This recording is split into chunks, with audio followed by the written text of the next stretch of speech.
What up? What up? Winbush here. I just wanted to share this little quick tip with you guys, this time in Illustrator.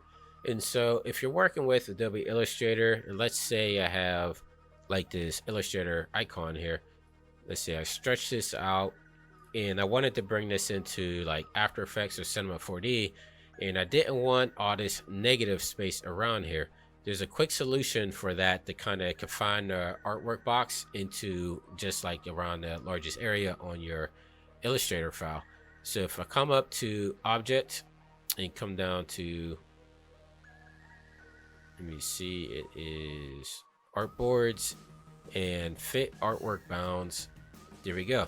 So now our box is 100% around our icon here. Let's see if I shrink it down. You can see there's our negative space there. And so now if you export it, you might not get any funky lines or transparency or whatever you're trying to do, especially in like After Effects. Everything is going to be balanced in this box. So just wanted to share that tip with you guys. As always, leave me a comment, show all your friends, subscribe to the channel, and keep creating. I'll see you guys next time.